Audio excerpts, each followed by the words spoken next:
सृष्टि के पालनहार भगवान विष्णु जब जब धर्म की हानि और अधर्म का बोलबाला होता है, तब तब धरा पर अवतार लेते हैं।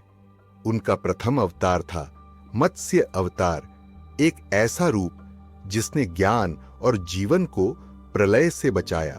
प्राचीन काल की बात है, जब सत्यव्रत नाम के एक धर्मात्मा राजा थे। वे भगवान विष्णु के अनन्य भक्त थे। एक दिन जब वे कृतमाला नदी में स्नान कर रहे थे, तो उन्होंने अपनी अंजलि में एक छोटी सी मछली को पाया। हे राजन, मुझे बचाओ, बड़ी मछलियां मुझे खाएंगी। राजा सत्यव्रत ने दयावश उस छोटी मछली को अपने कमंडल में रख लिया, परंतु कुछ ही क्षणों में मछली का आकार इतना बढ़ गया कि वह कमंडल में समा नहीं पाई।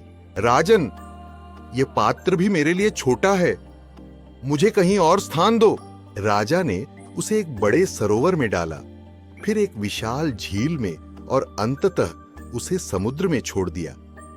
हर बार मछली का आकार बढ़ता ही चला गया और तब राजा को आभास हुआ कि यह कोई साधारण मछली नहीं है। हे प्रभु, आप कौन हैं? आपकी महिमा अपरंपार है।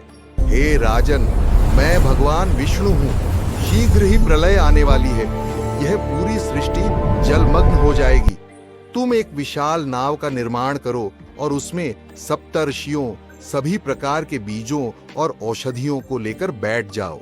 जैसा भगवान ने आदेश दिया, राजा सत्यव्रत ने एक विशाल नाव का निर्माण किया। जल्द ही भयंकर प्रलय आ गई। पूरी पृथ्वी जल में डूब गई। तब भगवान विष्णु ने मत्स्य रूप धारण किया। वे एक विशालकाय मछली बनकर प्रकट हुए।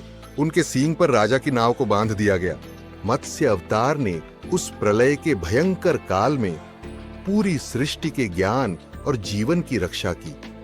जब तक प्रलय शांत नहीं हुई, तब तक भगवान विष्णु ने अपनी पीठ पर नाव को ढोया और ब्रह्मा को उनके सोए हुए वेदों को वापस लौटाया, जिन्हें हयग्रीव नामक राक्षस ने चुरा लिया था।